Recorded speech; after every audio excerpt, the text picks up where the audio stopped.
اول یہ عرض کرنا چاہوں گا کہ دعویٰ تو ہم سبھی کرتے ہیں کہ ہم امیر المومنین کے شیعہ ہیں اور اہل بیت کے چاہنے والے ہیں، خواتین کا نظام زہرا ہونے کا دعویٰ کرتی ہیں، ہم سب عاشق اہل بیت ہیں، لیکن واقعی شیعہ علی کون ہے یہ زبان سے نہیں بلکہ سیرت سے معلوم ہوتا ہے۔ میں زیادہ کچھ تو نہیں کہہ سکتا مرحومہ کے سلسلے سے، مگر مجھے ایک بات ذہن میں آ رہی ہے، جو لوگوں سے، مومنین سے جو گفتگو ہوئی، جو باتیں ہوئیں، جتنا ہم کسی حد تک پہلے سے واقف رہے اس فیملی سے، آپ نے سنا ہوگا مولا کائنات کے حوالے سے یہ بیان کیا جاتا ہے کہ جب مولا کائنات کی شہادت واقع ہوئی تو طبیب نے یہ کہا تھا کہ بس ایک ہی علاج ہے، جتنا ہو سکے دودھ علی کو پیش کیا جائے، جتنا زیادہ دودھ پلایا جاتا رہے گا، دودھ شکم تک پہنچتا رہے گا، مولا کی عمر کچھ بڑھ سکتی ہے، کچھ زندگی میں اضافہ ہو سکتا ہے۔ تو دیکھنے والوں نے دیکھا کہ کوفے کے چھوٹے چھوٹے بچے اپنے ہاتھوں میں دودھ کا پیالہ لے کر کے علی کے دروازے پر آ گئے، مولا حسن میرے مولا کو یہ دودھ پلا دیجئے۔ معلوم کیا گیا، لوگوں نے جب دریافت کیا، پتہ لگا یہ بچے کون ہیں جن کو کبھی اس دروازے پہ دیکھا نہیں گیا، لیکن آج دودھ کے پیالے لیے ہوئے، یہ تحفے لیے ہوئے علی کے دروازے پہ کھڑے ہیں کہ مولا کی جان بچ جائے، مولا کو دودھ پلا دیا جائے۔ تو آواز آئی، ہم یتیم ہیں کوفے کے، ہمارا پرسان حال کوئی نہ تھا سوائے علی کے۔ گویا کوفے میں بہت سے خانوادے ایسے تھے جو علی کی وجہ سے چل رہے تھے اور لوگوں کو علم نہ تھا، علی جانتے تھے، وہ خانوادے جانتے تھے۔ علی کی شہادت کے بعد لوگوں کو پتہ چلا کہ علی کے جانے کے بعد صرف حسنین یتیم نہیں ہوئے، زینب و ام کلثوم یتیم نہیں ہوئی، بلکہ کوفے کے بہت سے خانوادے بے سرپرست ہو گئے۔ یہ خاتون جس کے سارے ثواب کے لیے مجلس منعقد ہوئی ہے، یتیم پرور خاتون ایسی تھیں، غریب پرور، یتیم پرور، کہ ان کے جانے کے بعد بہت سے لوگوں کا گھر والوں تک فون آیا، میسج آیا، اب ہمارا دیکھ بھال کرنے والا کون ہوگا۔ گویا بہت سے کنبے ایسے تھے جن کی پرورش کرتی تھی جانے والی مرحومہ، اور اپنے بچوں کو بھی بتائے بغیر۔ محسوس کر رہے ہیں، یہ ہوتی ہے حقیقی چاہنے والوں کی سیرت، کہ اپنے بچوں کو بھی بتاتی نہیں تھی، مگر اعزاء کی، رشتہ داروں کی، جاننے والوں کی ایسے مدد کرتی تھیں کہ جانے جس کو ضرورت اس کی ضرورت بھی پوری ہو جائے اور شور بھی نہ ہونے پائے۔ اور آپ کی خدمت میں عرض کروں کہ ایسی شریک حیات محترم موصوف اکبری صاحب، جن کو ہمارا خانوادہ روحانیت تو بہت دنوں سے جانتا ہے، میں بھی کم سے کم 12-15 سال سے آشنا ہوں، اور آپ میں سے بہت سے لوگ مجھ سے زیادہ ان سے واقف ہوں گے، جو ان کی دینی خدمات رہی ہیں، جو انہوں نے تعلیم کے لیے، بچوں کی دینی معلومات میں اضافے کے لیے، دنیاوی ایجوکیشن کے لیے، مجلسوں کے لیے، امام بارگاہوں کے لیے، مسجدوں کے لیے جو کچھ کیا، وہ آپ پر مخفی نہیں ہے۔ لیکن اگرچہ محاورہ انگلش کا ہے جو یہ کہتا ہے نا کہ ہر کامیاب مرد کے پیچھے، مگر کہیں نہ کہیں اس کا مذہبی پس منظر بھی موجود ہے۔ کیوں؟ اس لیے کہ امیر المومنین نے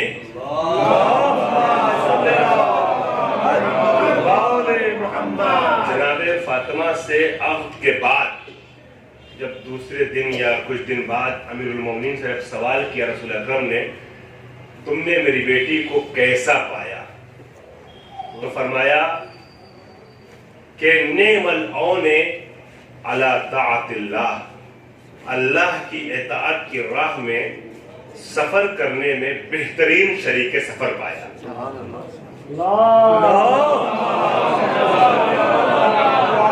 پتہ یہ چلا کہ اکبری صاحب کی پٹنہ سے لے کر دلی تک یا ان کے آبائی وطن تک جو خدمات رہی ہیں، کہیں نہ کہیں ان کی شریک حیات کا ہاتھ اس میں ضرور شامل رہا، جو معاون و مددگار بن کر کے رہیں۔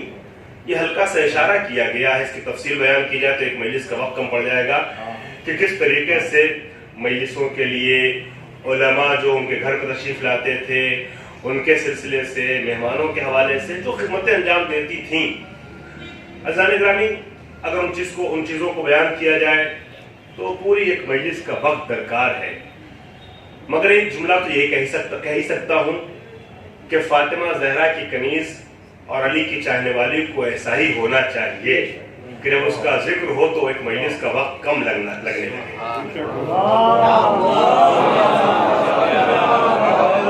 اب یہیں سے اس چیز کا اندازہ لگایا جا سکتا ہے کہ جب ان کے چاہنے والے کردار کی اس بلندی پہ ہوتے ہیں تو ان کا خود کیا مقام ہوگا، کیا خود ان کا کیا رتبہ ہوگا۔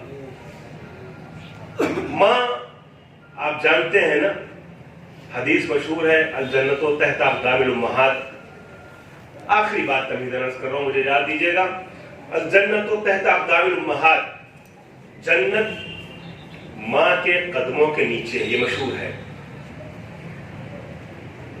اس کا ایک حصہ، ایک پہلو مشہور ہے کہ ماں کی خدمت کرنے سے انسان جنتی ہو جاتا ہے، مگر میں یہ بات کہتا ہوں کہ یہ حدیث کا ناقص مفہوم ہے۔ اجازت چاہوں گا مولانا، ناقص مفہوم ہے کہ ماں کی خدمت کرنے سے جنت گارنٹیڈ ہو جاتی ہے، یقینی ہو جاتی ہے۔ نہیں، ایسا نہیں ہے۔ کیوں؟ اس لیے کہ مائیں تو کافروں کی بھی ہیں، مائیں تو مشرکوں کی بھی ہیں، ہے نا۔ بہت سے کفار مسلمانوں سے زیادہ اور بہتر طریقے سے اپنی ماں کی خدمت کرتے ہیں۔ تو اگر صرف ماں کی خدمت جنت میں لے جاتی ہے، یقینی ہے، تو پھر کفار کو بھی جنت میں جانا چاہیے، ان مشرکوں کو بھی جنت کا ٹکٹ ملنا چاہیے کہ جو اپنی ماں کے خدمت گزار ہیں۔ لیکن یہ عقیدہ یا یہ فکر قرآن کی صریح آیت سے ٹکرا رہی ہے۔ اُزْلِفَتِ الْجَنَّةُ لِلْمُتَّقِينَ، اللہ کا یہ اعلان ہے جنت میں وہ جائے گا جو متقی ہوگا۔ ہم نے جنت بنائی اپنے متقین کے لیے بنائی ہے۔ آپ کو اعتراض کا حق بھی نہیں ہے، خدایا کافر بھی بہت اچھے ہیں، بہت سے تجھے نہیں مانتے، بس ہے نا، کلمہ نہیں پڑھتے، نماز نہیں پڑھتے، بڑے اچھے اچھے کام کرتے ہیں، ان اچھے کافروں کو کیوں نہیں جنت میں لے جائے گا؟ عزیزان گرامی، آپ کا گھر ہے، ہر اچھے انسان کو تو آپ نہیں بلا لیتے اپنے گھر میں، آپ کے اپنے گھر کے کچھ اصول ہوتے ہیں، کچھ قواعد ہوتے ہیں، آپ کی مرضی، آپ جس کو چاہیے بلائیے، جس کو چاہیے روک دیجیے۔ آپ اپنے گھر کے اندر اپنی شرائط رکھنے کا حق رکھتے ہیں۔ جنت اللہ کی ہے، اللہ نے جنت کے لیے کچھ شرائط رکھے ہیں۔ اب اس شرائط پہ کرائٹیریا پہ جو کھرا اترے گا اسے بلا لیا جائے گا، اور اللہ نے کہہ دیا ہے کہ جنت صرف اس کی ہے جو متقی ہے، جو مومن ہے۔ ہاں یہ ضرور ہے کہ جو غیر مومن ہیں، غیر متقی ہیں، ان کو عمل حسن کے جواب میں پروردگار دنیا میں ان کی بھلائیوں کے جواب میں ان کو نعمتوں سے نواز دیتا ہے، اجر دے دیتا ہے، مگر جنت میں متقین جائیں گے، کفار کا ٹھکانہ جنت نہیں ہے۔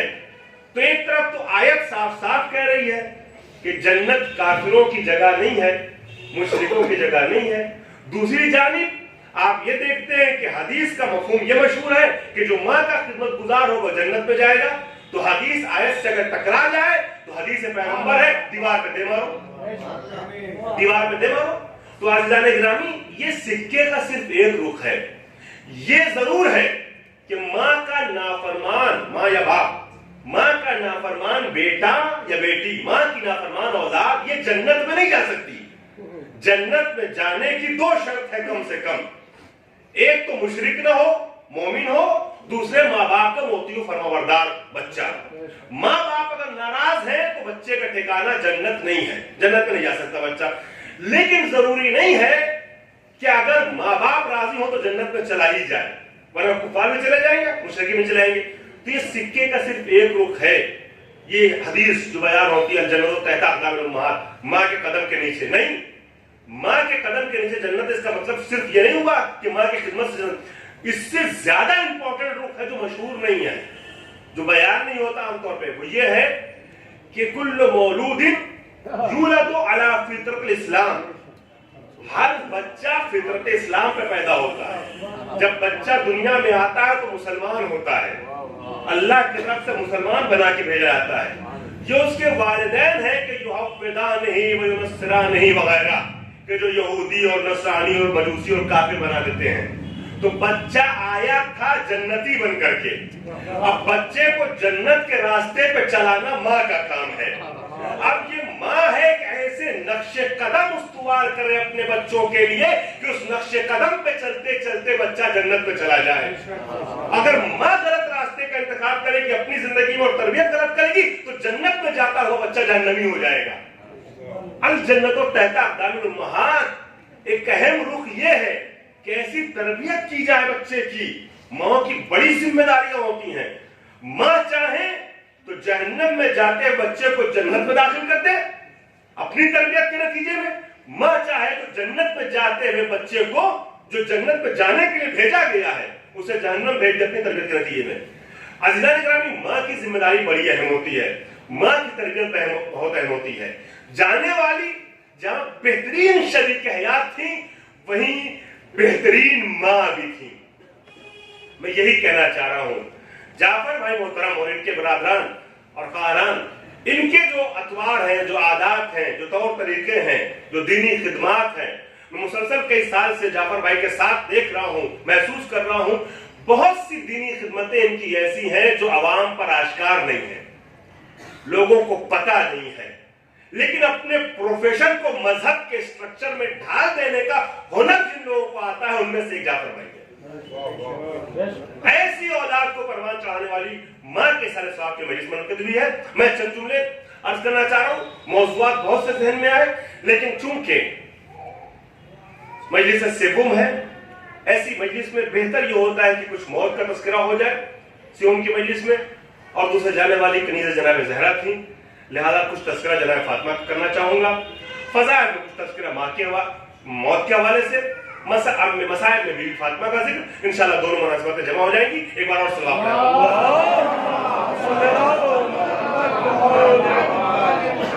فاتحہ.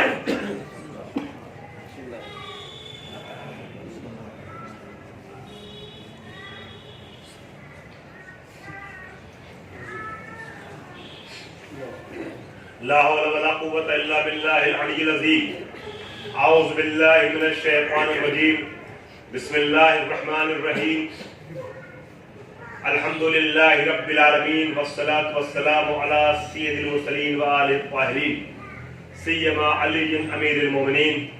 أما بعد فقد قال الله الحكيم في كتابه الكريم بسم الله الرحمن الرحيم. قل إن الموت الذي تفرون منه فإنه ملاقيكم ثم تردون إلى عالم الغيب والشهادة وينبئكم بما كنتم تعملون. صلی حضرات, مجلس کی تمہید کے لیے جو اس طرح کی مجلس میں لازم ہوتی ہے, میں نے آپ کو کچھ وقت لیا, خطبہ مختصر کر دیا. مختصر خطبے کے ساتھ میں اس آیت پہ آ گیا جس آیت کے ذیل میں مجھے کچھ گفتگو کرنی ہے. عزیزان گرامی, سورہ جمعہ کی آیت ہے جس میں خالق کائنات موت کا کچھ منفرد انداز سے تذکرہ کر رہا ہے. قرآن مجید میں جگہ جگہ موت کا ذکر ہے. سورہ جمعہ میں بھی خالق کائنات نے موت اور موت کے بعد کے حالات کی طرف اشارہ کرتے ہوئے ارشاد فرمایا قل ان الموت الذی تفرون منہ فإنہ ملاقیکم. اے نبی, ان سے کہہ دیجئے وہ موت پہ جس سے تم فرار کرتے ہو, جس سے دور بھاگتے ہو, تم دور بھاگنے کی اپنی کوششوں میں کامیاب نہیں ہو پاؤ گے. فَإِنَّهُ مُلَاقِيكُمْ، یہ موت تم سے ملاقات کر کے رہے گی. موت کا مضبوط شکنجہ تمہیں اپنی گرفت میں لے کے رہے گا. موت سے جو فرار اختیار کرنا چاہے بچ نہیں سکتا. اور یہ نہ سمجھنا کہ موت کے بعد تم ختم ہو جاؤ گے، تم فنا ہو جاؤ گے، معاملہ ختم ہو گیا تمہارا. فَإِنَّهُ مُلَاقِيكُمْ ثُمَّ تُرَدُّونَ إِلَىٰ عَالِمِ الْغَيْبِ وَالشَّهَادَةِ، موت کے بعد تم اس کی بارگاہ میں پلٹائے جاؤ گے جو ظاہر کا بھی جاننے والا ہے اور باطن کا بھی جاننے والا ہے. جو تم چھپاتے ہو اسے بھی جانتا ہے، جو تم دکھاتے ہو اسے بھی جانتا ہے. ثُمَّ تُرَدُّونَ إِلَىٰ عَالِمِ الْغَيْبِ وَالشَّهَادَةِ، تم اس کی بارگاہ میں پلٹائے جاؤ گے. پھر کیا ہوگا؟ فَيُنَبِّئُكُم بِمَا كُنتُمْ تَعْمَلُونَ. ایک ایک لفظ پہ توجہ چاہوں گا، تسلسل سے ایک تھوڑی دیر کی گفتگو ہے. فَيُنَبِّئُكُم بِمَا كُنتُمْ تَعْمَلُونَ. پھر اللہ کیا کرے گا؟ جب تم اس کی بارگاہ میں پلٹائے جاؤ گے نا تو تمہیں تمہارے ہر اس عمل کے بارے میں بتائے گا جو تم دنیا میں انجام دے کے گئے. دنیا میں جو کچھ بھی تم کرتے ہو سب کے بارے میں تمہیں بتایا جائے گا وہاں. عزیزان گرامی، فَإِنَّهُ مُلَاقِيكُمْ، چھوٹے چھوٹے ٹکڑوں میں کچھ گفتگو ہے. فَإِنَّهُ مُلَاقِيكُمْ تَفِرُّونَ مِنْهُ، تم فرار کرتے ہو نا، تم دور بھاگتے ہو، مگر یاد رکھنا تمہارے فرار کی کوشش سے تمہیں کامیابی نہیں ملے گی. موت سے کوئی نہیں بچ سکتا. جب انبیاء اور اولیاء نہ بچے تو عام انسانوں کی گفتگو کیا ہے؟ کل نفس ذائقۃ الموت، سب کو مرنا ہے، سب کو موت کا مزہ چکھنا ہے. تم لاکھ کوششیں کر لو، موت کے ظالم شکنجے سے بچ نہیں سکتے ہو. یہاں آپ کو لے کے واپس آؤں گا، کچھ گفتگو یہاں سے لے کے آگے بڑھنا ہے. فَإِنَّهُ مُلَاقِيكُمْ ثُمَّ، اچھا ایک جملہ، فَإِنَّهُ مُلَاقِيكُمْ، یہ نہیں کہا گیا کہ تم موت سے ملاقات کرو گے. موت تم سے ملاقات کرے گی، تمہیں اختیار نہیں دیا گیا. وہ اللہ جس نے تمہیں مختار بنا کے بھیجا تھا اور پوری دنیا پہ اختیار دیا تھا. سخر لکم ما فی السماوات و فی الارض، انسان علم کے میدان میں کوشش نہ کرے اور کائنات کو مسخر نہ کر پائے، یہ انسان کی اپنی کمی ہے، اپنی کوتاہی ہے. مگر جس نے انسان کو پیدا کیا ہے نا، اس نے یہ کہا ہے کہ پوری کائنات کو ہم نے تمہارے لیے بنایا ہے، تم کو اپنے لیے بنایا ہے. سخر لکم ما فی السماوات و فی الارض، جو کچھ آسمانوں اور زمینوں میں ہے، زمین میں ہے، وہ سب مسخر کر دیا تمہارے لیے، تمہارے اختیار میں دے دیا ہے. تم چاہو تو کوششوں کے نتیجے میں ہوا پہ تصرف کر سکتے ہو، خلا میں تصرف کر سکتے ہو. تم چاہو تو آسمانوں پہ، چاند کی سرزمین پہ اپنی کمندیں ڈال سکتے ہو. کوشش تو کرو، کوشش کرو گے تو تمہیں سب کچھ ملے گا. ہم نے پوری کائنات کو تمہارے لیے مسخر کیا ہے، مختار بنا کے بھیجا، مگر موت پہ اختیار نہیں دیا. فَإِنَّهُ مُلَاقِيكُمْ، موت تم سے ملاقات کر کے رہے گی. اس لیے کہ اگر تمہیں موت کا اختیار دے دیا تھا تو تم کبھی جانے کی کوشش نہ کرتے. کبھی دنیا کا حریص اتنا ہو جاتا ہے یہ انسان، توجہ چاہ رہا ہوں، سارے مجمع کی توجہ چاہوں گا، دنیا کا اتنا حریص ہو جاتا ہے یہ انسان کہ پھر اس دنیا کی ضرب و برق کی زندگی میں آخرت کا خیال ختم ہو جاتا. لہذا آواز تمہیں اختیار نہیں ہے. فَإِنَّهُ مُلَاقِيكُمْ، ہم موت کے فرشتے کو تم تک بھیجیں گے. فَإِنَّهُ مُلَاقِيكُمْ ثُمَّ تُرَدُّونَ إِلَىٰ عَالِمِ الْغَيْبِ وَالشَّهَادَةِ، اور اس کے بعد تم اللہ کی بارگاہ پر پلٹائے جاؤ گے. اِنَّ لِلَّهِ وَإِنَّا إِلَيْهِ رَاجِعُونَ، یہی تو ہے نا، اِنَّ لِلَّهِ وَإِنَّا إِلَيْهِ رَاجِعُونَ. اللہ کی بارگاہ میں ہم کو پلٹ کر کے جانا ہے. عزیزان گرامی، انسان موت سے کیوں گھبراتا ہے، موت سے فرار کیوں اختیار کرتا ہے؟ دو ہی وجہ ہے. یا تو انسان موت کو فنا سمجھتا ہے، نابودی سمجھتا ہے، مٹ جانے کے مترادف سمجھتا ہے، تو فنا اور نابودی سے انسان کو گھبرانا چاہیے. انسان کی فطرت متقاضی اس بات کی کہ فنا سے انسان گھبرائے. لیکن کم سے کم مسلمانوں کو عقیدہ ہے کہ موت فنا کا نام نہیں ہے، بلکہ موت ایک حلقہ اتصال ہے، ایک زنجیر اتصال ہے جو اس دنیا کو آخرت کی زندگی سے جوڑتی ہے. دنیا کی زندگی کو آخرت کی زندگی سے جوڑنے والے حلقہ اتصال کا نام موت ہے. موت فنا اور نابودی نہیں ہے. پھر انسان کیوں ڈرتا ہے؟ پھر اس کا مطلب یہ ہوا کہ انسان اپنے عمل کی وجہ سے ڈرتا ہے. عمل ایسے نہیں ہے کہ انسان جو ہے وہ موت کا سامنا کر سکے. عزیزان گرامی، قرآن نے کیا کہا؟ ثُمَّ تُرَدُّونَ إِلَىٰ عَالِمِ الْغَيْبِ وَالشَّهَادَةِ فَيُنَبِّئُكُم بِمَا كُنتُمْ تَعْمَلُونَ. جو کچھ تم نے دنیا میں کیا ہے سب کے بارے میں تمہیں بتایا جائے گا. وَمَن يَعْمَلْ مِثْقَالَ ذَرَّةٍ خَيْرًا يَرَهُ وَمَن يَعْمَلْ مِثْقَالَ ذَرَّةٍ شَرًّا يَرَهُ. ہے نا، آیت کو آیت سے ملاتے چلیے. میں ایک مہینے میں ساری گفتگو سمجھ نہیں سکتا ہوں، مگر آپ کے اذہان چل سکتے ہیں میرے ساتھ۔ ومن یعمل مثقال، جو کچھ بھی کیا ہے سب کا بدلہ ملے گا۔ اچھا اس آیت میں یہ نہیں کہا بدلہ ملے گا، بدلہ دیکھے گا۔ اللہ نے کہا ہم بتائیں گے، تو کیسے بتائیں گے؟ علماء بیان فرماتے ہیں تفسیر کے میدان میں سفر کرتے ہوئے کہ جب انسان محشر میں جائے گا تو اس کو کیسے بتایا جائے گا؟ کیا خالق کائنات وہاں متجسم ہو کر کے آئے گا، بتائے گا تم نے یہ کیا، تم نے یہ کیا ہے؟ نہیں نا، پھر کیسے بتایا جائے گا؟ انسان کے اعضاء اور جوارے بولیں گے، ایک ایک عضو بدن بولے گا، بدن کا ایک ایک حصہ بولے گا کہ ہم نے کیا کیا ہے۔ اب آخرت میں زبان خاموش رہے گی، ہاتھ بولیں گے کہ ہم مظلوم کی حمایت کے اٹھے تھے یا ظلم کرنے کے لیے اٹھے تھے۔ اب قدم بولیں گے کہ ہم مجلسوں میں، مسجدوں میں، امام بارگاہوں میں، عبادت کی نشستگاہوں میں گئے تھے یا خدا نہ خواستہ فلم ہال میں، سنیما میں یا ایسی پارٹیوں میں گئے تھے جہاں حرام کاریاں ہو رہی تھیں۔ اب آنکھیں بولیں گی، آنکھیں خود بولیں گی عزیزان گرامی کہ ہم نے کیا دیکھا ہے۔ ہم نے ماں باپ کے چہرے کو دیکھا، عالم کے چہرے کو دیکھا، کعبے کو دیکھا، ہم نے قرآن کو دیکھا، یا ہم نے خدا نہ خواستہ ان چیزوں کو دیکھا جس سے روکا گیا ہے۔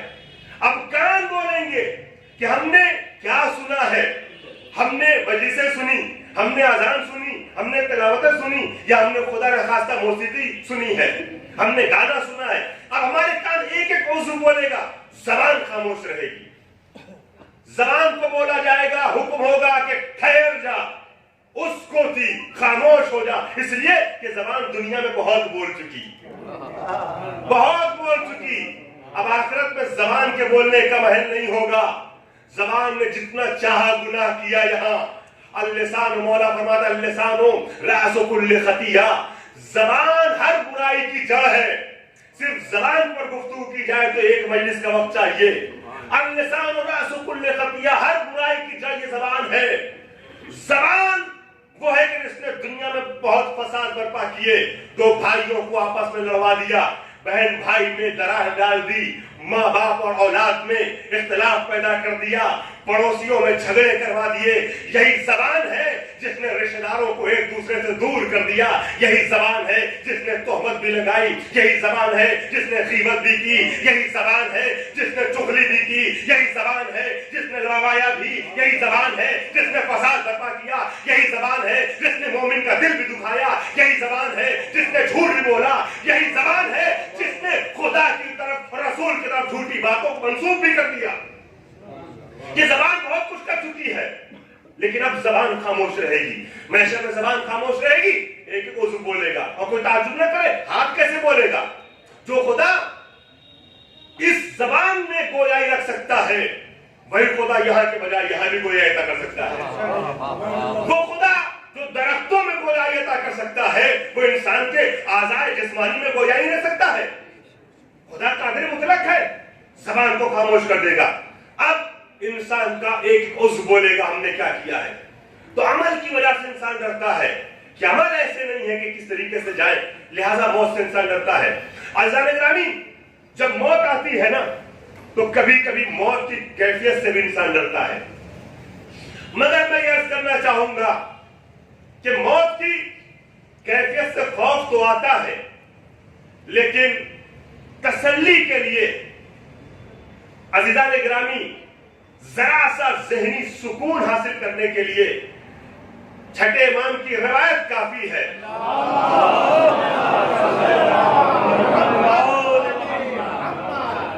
آپ کا واقعہ سنا ہوا ہوگا، روایت سنی ہوئی ہوگی، مگر میں نے موضوع سے مطابق ہے لہذا دوہرا رہا ہوں۔ امام کی خدمت میں کچھ لوگ بیٹھے تھے، اصحاب بیٹھے ہوئے تھے، موت کا تذکرہ چل گیا۔ امام سے کسی نے سوال کیا جب موت آتی ہے تو انسان کے بدن کی کیا کیفیت ہوتی ہے، کیسی حالت ہوتی ہے؟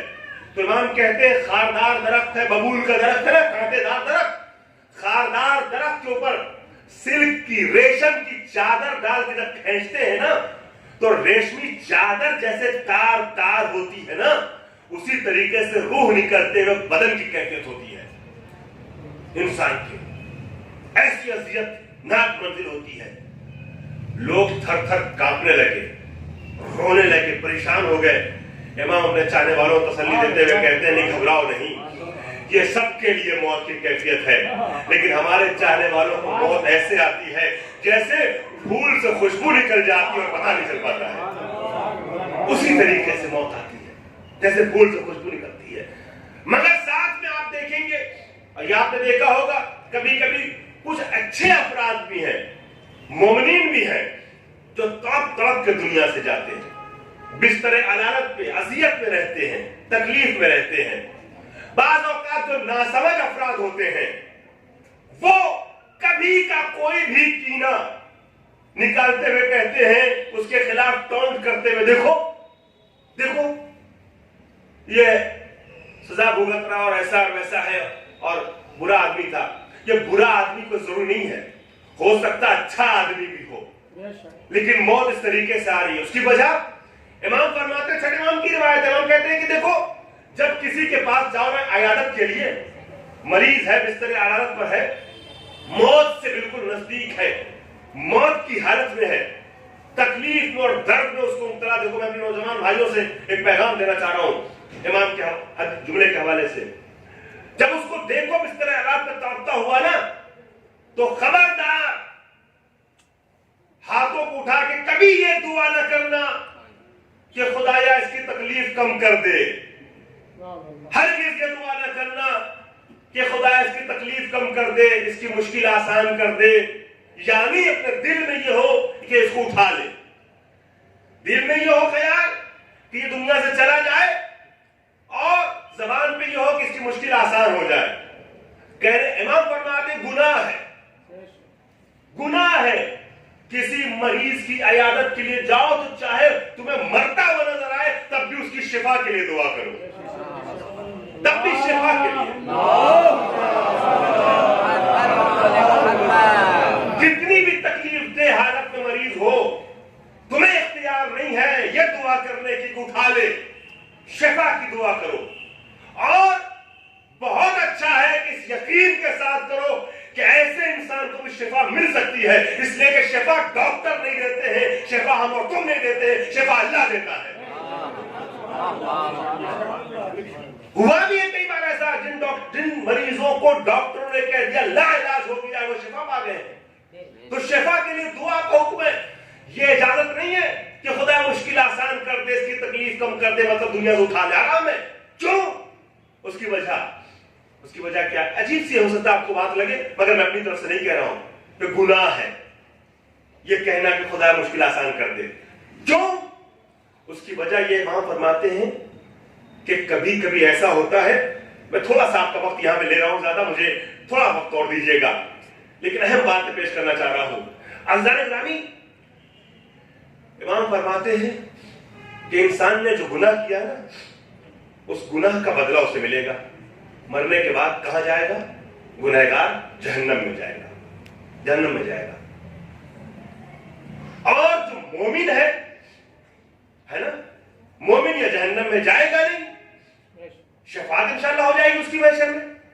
اور اگر کوئی چلا بھی گیا، اتنے زیادہ گناہ تھے کہ چلا بھی گیا، تو ہم فیہا خالدون نہیں رہے گا، ہم فیہا خالدون کافروں کے لیے کہ ہمیشہ ہمیشہ رہے گا، گیا کچھ عرصے سزا کاٹی واپس آ جائے گا، یہ علماء بیان کرتے ہیں۔ البتہ وہ کچھ عرصہ بھی کیسا ہے اور کتنا ہے، اسے بیان کرنا بھی بہت مشکل منزل ہے۔ بہرحال مومن جو ہے وہ جنت میں جائے گا، وہ جہنم میں نہیں جائے گا، ہے نا۔ ہم شفاعت کریں گے، امام فرماتے ہیں ہم تمہاری شفاعت کریں گے، ہماری شفاعت کے لیے۔ لیکن انی اخاف علیکم، ہم تمہارے سلسلے میں خوف زدہ ہیں۔ کس وقت؟ برزخ کے وقت۔ آپ جانتے ہیں نا، انتقال سے لے کر قبر میں ڈالے جانے سے لے کر کے محشر میں مبعوث کیے جانے تک کا جو بیچ کا وقفہ ہے، عرصہ ہے، اسے کیا کہتے ہیں؟ برزخ۔ برزخ میں روحوں کو ان کے اگر خدا نخواستہ گنہگار ہیں تو گناہ کی سزا ملتی رہتی ہے نا۔ گناہ حتی مومنین بھی، اب روایت ہے، مجھے عرض کرنے دیجئے میں کیا کروں، مومنین بھی۔ امام کہتے ہیں لا تنال شفاعتنا بکم فی البرزخ، ہم برزخ کے متعلق تم کو لے کے خوف زدہ ہیں، محشر میں نہیں۔ محشر میں ہم آ جائیں گے تمہارے لیے، شفاعت کریں گے، یہ ہمارا بندہ ہے، ہمارا اپنا ہے، خدا یا غلام ہے ہمارا، اس کی شفاعت کرتے ہیں۔ لیکن برزخ میں ہماری شفاعت تمہارے شامل حال نہیں ہوگی. اور برزخ کتنی خطرناک سزاؤں سے روبرو ہوگا انسان برزخ میں, اسے بھی بیان کرنے کا تفصیلی وقت چاہیے. برزخ آسان منزل نہیں ہے. اب یہ جو وقت ہے نا برزخ والا بہت خطرناک وقت ہے. یہاں شفاعت نہیں, شفاعت آپ ہمیشہ جانتے ہو, علماء سنا, کوئی نئی بات نہیں کہہ رہا ہوں میں. ہو سکتا ہے کچھ لوگ نیا انداز لگے, مگر غور کیجئے گا تو پرانی بات ہے یہ کہ شفاعت کہاں ہوگی. کسی عالم نے آپ کے سامنے کہا کہ شفاعت برزخ میں ہوگی. شافع محشر وعلیک السلام یا ولدی یا شافع امتی, ٹھیک ہے. اور جب پوچھا گیا, تفصیل پوچھی گئی, شافع امت یعنی کیا, یعنی شافع محشر. کبھی شافع برزخ کا لفظ سنا آپ نے؟ تو چھٹے میں فرماتے ہیں برزخ خطرناک منزل ہے. اب سنیے گا عزیزان گرامی, برزخ میں مشکلات سے انسان گزرے گا. تو مرنے کے بعد گناہ کی سزا یا برزخ میں, یا خدا نے خواستہ برزخ میں بھی اگر نہیں ہو سکا پورا حساب تو پھر جہنم میں, چاہے کچھ عرصے کے لیے. اب اس سے انسان کو بچانا ہو تو کیسے بچے گا؟ یہ جو لوگ کہہ دیتے ہیں جو بستر عدالت پر ہے, عزیزان گرامی اللہ اس سے ناراض ہے, نہیں, ضروری نہیں ناراض ہو. امام فرماتے ہیں جو انسان بستر عدالت میں مشکل میں تڑپ رہا ہے نا, کئی بار ایسا ہوتا اللہ اس کو چونکہ محبوب رکھتا ہے, اس کو عزیز رکھتا ہے, اس کو دوست رکھتا ہے, مرنے کے بعد کی خطرناک سزا سے بچانے کے لیے سلام پڑھ میں محمد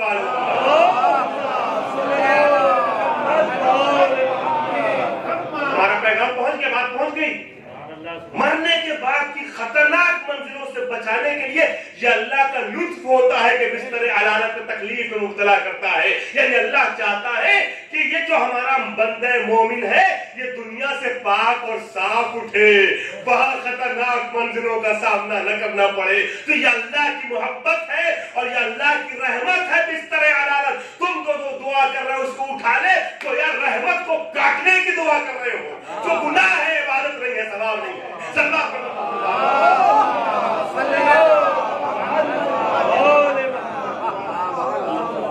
یہ منزل ہے, ایک بار اور مل کے سنا پڑے حضرات. موت سے انسان ڈرتا ہے, مگر کون ڈرتا ہے؟ سب نہیں ڈرتے, حق والے موت سے ڈرتے نہیں ہیں. اگر آپ تاریخ اٹھا کر دیکھیے, تفصیلی گفتگو ہے جسے 10-15 منٹ میں سمیٹنا چاہوں گا کہ موت سے حق والے کبھی نہیں ڈرتے. میں دو مثالیں صرف دے رہا ہوں. عزیزان گرامی جناب ابراہیم نے خواب دیکھا اور اپنے بیٹے سے بیان کیا, یا بنیا, تھوڑی دیر میں چاہتا ہوں کہ آپ کو فضائل کی وادی میں لے کے چلوں, وہاں سے رکھتے مسائل. یا بنیا انی ارا فی المنام انی اذبحک فانظر ماذا تری, اے میرے بیٹے میں نے خواب میں دیکھا میں تجھے ذبح کر رہا ہوں, بتا تیرا نظریہ کیا ہے. ابراہیم علیہ السلام نے جناب اسماعیل سے کہا میں نے خواب میں دیکھا میں تجھے ذبح کر رہا ہوں, بتا تیرا نظریہ کیا ہے. بیٹے نے کیا کہا, یا ابت افعل ما تؤمر ستجدنی انشاءاللہ من الصابرین. بابا جو امر ہوا ہے, جو حکم ہوا اسے انجام دیے, انشاءاللہ آپ مجھے صبر کرنے والوں میں سے پائیں گے. دو سوال, پہلا جناب ابراہیم سے, انی ارا فی المنام, میں نے خواب میں دیکھا میں تجھے ذبح کر رہا ہوں, بتا تیرا نظریہ کیا ہے. ابراہیم جب حکم آپ کو ہوا تھا تو آپ جیسا حکم ہوا تھا ویسا انجام دیتے. یہ اسماعیل سے کیوں پوچھ رہے ہیں؟ اسماعیل کے بچے ہیں, اسماعیل تو کمسن ہے, مگر کسی بچے سے پوچھنے کی کوئی ضرورت بھی تھی؟ آپ نبی ہیں, حکم آپ کو ہوا بیٹے کو ذبح کر دیجئے. کہ نہیں, میں اسماعیل سے سوال کر کے جواب دنیا کو سنوا کر کے یہ بتانا چاہتا ہوں, دیکھو عصمتوں کے نظریات میں اختلاف نہیں ہوتا, چاہے بچپنا ہو, چاہے جوانی ہو, چاہے بڑھاپا. جملہ مکمل کر دوں, جناب اسماعیل سے عرض کروں گا, اے جناب اسماعیل, جناب ابراہیم نے کہا فی المنام, منام منا ہے نوم سے, میں نے خواب میں دیکھا, اور آپ کہتے ہیں ما تؤمر, امر یعنی حکم. ابراہیم نے کہا میں نے خواب میں دیکھا ذبح کر رہا ہوں, آپ کہتے ہیں جو حکم ہوا اسے انجام دیجیے. توجہ, پورا مولائی مجمع ہے, کہیں خواب بھی حکم ہوتا ہے. اسماعیل آواز دیں گے, میں بابا کے خواب کو امر کہہ کے دنیا کو یہ بتانا چاہتا ہوں, دیکھو نبی عالم خواب میں بھی ہو تب بھی غفلت کا شکار نہیں ہوتا. جب ابراہیم جیسا نبی عالم خواب میں غافل نہیں ہو سکتا تو فخر ابراہیم عالم بیداری میں ہذیان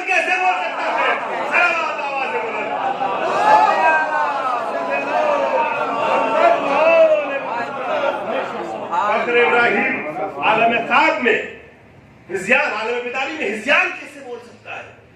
تو آپ دیکھیے جو حق والے ہوتے ہیں نا وہ ڈرتے نہیں ہیں، موت سے گھبراتے نہیں ہیں۔ تاریخ آگے بڑھی، بہت سے مراحل مگر چھوڑتے ہوئے صرف اس کی ذات کا مختصر تذکرہ کر دوں جو اس معاملے میں سارے سورماؤں کا سورما ہے، اللہ اکبر، جس نے یہ آواز دی لا یبال ابن ابی طالب بالموت، لا یبال ابن ابی طالب بالموت، اب وقال الموت ہے ہم وقال الموت، ابو طالب کے بیٹے کو اس کی پرواہ نہیں ہے، وہ موت پہ جا پڑے یا موت اس پہ آ پڑے۔ یہی وجہ ہے چونکہ موت کی پرواہ نہیں ہے، میدان جنگ میں ہے، واقعہ آپ کا سنا ہوا ہے، جملے کو مکمل کر رہا ہوں، جنگ کے دوران اثناء جنگ مد مقابل کی تلوار ٹوٹ جاتی ہے، وہ آتا ہے علی کے سامنے، ہاتھوں کو پھیلا کے علی سے تلوار کا مطالبہ کر لیتا ہے۔ دشمن جو جنگ کر رہا تھا تلوار مانگی، علی نے تلوار دے دیا، فوراً تلوار لے کے علی کی طرف بڑھا اور اب ناصح بن گیا اور نصیحت کرتے ہوئے کہتا علی یاد رکھیے گا اگر آپ میدان جنگ میں ہو، دشمن مد کے مقابل ہو، اس کی تلوار ٹوٹ جائے یا چھوٹ جائے اور آپ سے تلوار کا مطالبہ کرے تو کبھی نہ دیجیے گا۔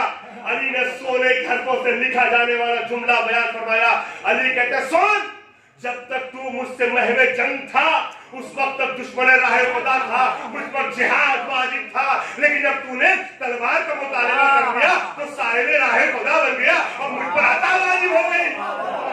اور ہماری شان کے خلاف ہے کہ سائل کو خالی لوٹا دے، سائل کو خالی لوٹا دے۔ اللہ نے گرامی فوراً یہ کہتا ہے علی اپنا کلمہ پڑھوائیے، کلمہ بتائیے، ہم کلمہ پڑھنا چاہتے ہیں۔ وہی میدان جنگ میں کلمہ پڑھتا ہے، پتہ چلا علی اس انسان کا نام ہے جو جنگ کے میدان میں بھی اگر مسلمان بناتا ہے تو تلوار کی بنیاد پر نہیں، اپنے اخلاق کی بنیاد پہ، اپنے اخلاق کی بنیاد پر۔ یہ ہے کردار علی۔ عزیزان گرامی، علی موت سے ڈرتے نہیں ہیں، چونکہ علی نے کہا لا یبال ابن ابی طالب بالموت، مجھے موت کی کیا پرواہ ہے۔ یہی وجہ ہے، بس تھوڑا وقت آپ کا چاہوں گا، بڑی بیداری سے آپ گفتگو سماعت فرما رہے ہیں۔ عزیزان گرامی دو چار جملے عرض کر دوں تاکہ فضائل کا بھی کسی حد تک حق ادا ہو جائے۔ شروع کی خوش گفتگو میں بھی آپ نے بہترین سماعت کا ثبوت دیا۔ عزیزان گرامی علی کے ذکر تک آ گیا ہوں تو علی والوں کو 2-3-4 منٹ روکنا چاہوں گا۔ علی وہ ہے کہ جو موت سے کبھی گھبراتا نہیں، موت سے کبھی ڈرتا نہیں ہے۔ یہی تو وجہ ہے کہ جب سب چھوڑ کے علی کو، جب سب چھوڑ کے نبی کو چلے گئے ہے نا، سب نے اپنی اپنی پسند کی جگہ تلاش کر لی،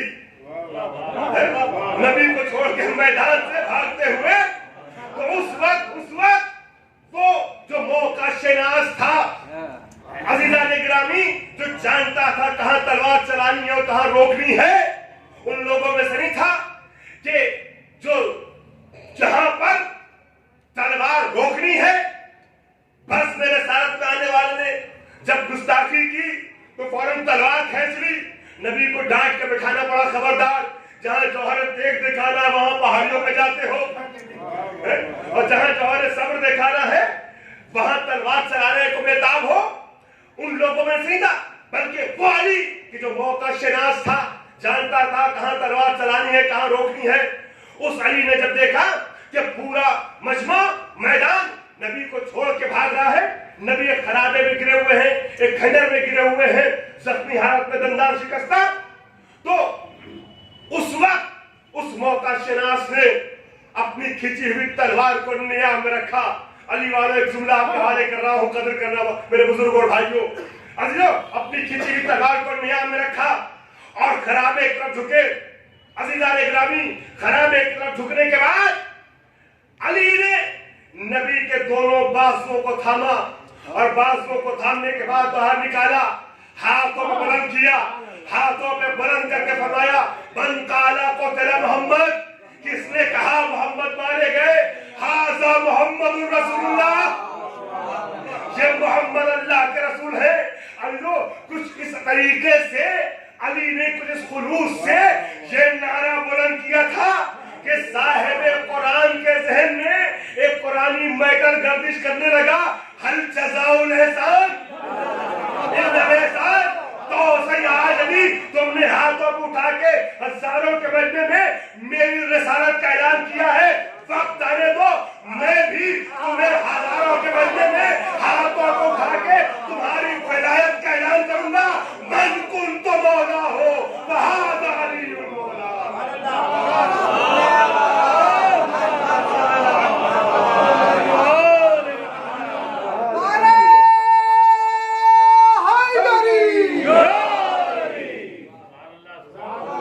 صاحب قرآن کے ذہن میں قرآنی میٹر گردش کرنے لگا۔ عزیزان گرامی، جب اس معیار کا انسان ہوتا ہے نا، تب مدد خدا پہنچتی ہے، تب مدد خدا پہنچتی ہے، شامل حال رہتی ہے۔ وہ جو مشہور ہو گیا ہے جملہ ہے نا، ہمت مردہ مدد خدا، یہ صحیح معنی میں شاہ مردہ کے لیے ہی ہے، توجہ چاہ رہا ہوں۔ عزیزان گرامی، شیر خدا کے لیے ہی ہے۔ جب ایسا انسان ہوتا ہے جو بار بار یہ اعلان کرتا ہے کہ مجھے موت کی پرواہ نہیں ہے، میں اپنے فریضے پہ عمل کرتا ہوں خدا کے دین کی بقا کے لیے، تب مدد خدا پہنچتی ہے۔ اور وہ منظر سامنے آتا ہے کہ جنگ بدر، آخری جملہ فضائل کا، جنگ بدر کی منزل ہے عزیزو، وہاں سے سینکڑوں کا لشکر آیا ہے لڑنے کے لیے، 1000 کی تعداد بھی بتائی جاتی کم سے کم۔ عزیزو، وہاں سے ایک بڑا مجمع، یہاں سے 313 افراد، اور اس میں میجارٹی کیسے لوگوں کی تھی یہ مجھے بیان کرنے کی ضرورت نہیں ہے۔ ان 313 لوگوں میں عزیزان محترم، اس میں سب حمزہ اور علی جیسے نہ تھے۔ اب اس موقع پر ادھر سے ولید، عتبہ، شیبہ، یہ 3 لڑنے کے لیے آئے۔ عزیزان محترم، عتبہ جو ہندا جگر خارا کا باپ تھا، ہے نا عزیزان محترم، وہ آیا، اپنے ساتھ اپنے بھائی شیبہ کو لایا، اور ساتھ میں اس کا بیٹا ولید، ہندا کا بھائی۔ یہ خاندان بنی امیہ، خاندان بنی ہاشم سے لڑنے کے لیے آیا ہے۔ نبی لڑنے کے لیے نہیں گئے، نبی کو ستایا گیا تو ہجرت کر کے مکے سے مدینے آ گئے، اور اب یہ قافلہ مدینے آیا ہے لڑنے کے لیے۔ بدر مدینے کے مضافاتی علاقے کا نام ہے، لڑنے کے لیے آئے۔ عزیزان محترم، اب انفرادی جنگ ہوئی۔ انفرادی جنگ میں اس وقت ولید کے باپ نے، عتبہ نے نبی سے یہ آواز دی کہ بھیجو ہمارے مقابلے میں لڑنے کے لیے جو تمہارے یہاں سورما ہے۔ نبی نے 3 انصار کو بھیجا، سپاہیوں کو بھیجا، انصار جو مدینے سے نبی کے ساتھ ہوئے تھے نصرت کرنے کی بنیاد پر، انصار کو بھیجا۔ ان لوگوں نے کہا کہ نہیں، آپ ہمارے مہمان ہیں، ہم آپ کو کیسے جانے دیں گے، یا آپ کے ساتھ ہجرت کر کے آنے والوں کو میدان میں کیوں جانے دیں، پہلے ہم جائیں گے۔ چنانچہ نبی نے ان کی خواہش کا احترام کرتے ہوئے انصار میں سے 3 سپاہیوں کو بھیجا۔ جب انہوں نے میدان میں تعارف کرایا، صرف ایک جملہ کہنے کے تمہید استوار کر رہا ہوں عزیزان گرامی، جب انہوں نے اپنا تعارف کرایا، عتبہ نے پوچھا کون؟ تعارف کرایا، کہا تم واپس جاؤ، ہمیں تم سے کوئی کام نہیں ہے، تم ہمارے برابر کے نہیں ہو۔ اب اس کے جملے کو نقل کر رہا ہوں، اے محمد صلی اللہ علیہ وسلم، اس کو بھیجو، ان کو بھیجو اکفاؤنا، جو ہمارے برابر ہیں، ہمارے کفو ہیں، ہمارے ہم پلہ ہیں۔ میدان جنگ میں بھی غرور کا یہ عالم تھا، آپ محسوس کریں۔ نبی اکرم نے آواز دی اپنے سپاہیوں سے کہ واپس چلے جاؤ، اور پھر آواز دی اپنے پہلو میں موجود سپاہیوں سے، علی اٹھو، توجہ چاہ رہا ہوں، علی اٹھو، جو ڈھونڈنے کے لیے نکلا ہو اپنے ذہن میں رکھیے گا، علی اٹھو، چچا حمزہ اٹھیے، جناب عبیدہ کو ساتھ کیا۔ یہ 3 افراد گئے لڑنے کے لیے۔ عزیزان گرامی، چونکہ سب سے بزرگ عتبہ تھا، عتبہ کے مقابلے میں جناب حمزہ، شیبہ کے مقابلے میں جناب عبیدہ، ولید سب سے جوان تھا، اس کے مقابلے میں یہاں سے نوجوان علی۔ توجہ چاہ رہا ہوں، پھر کے ساتھ جناب حمزہ اور امیر المومنین نے اپنے مدد مقابلوں کو واصل جہنم کیا۔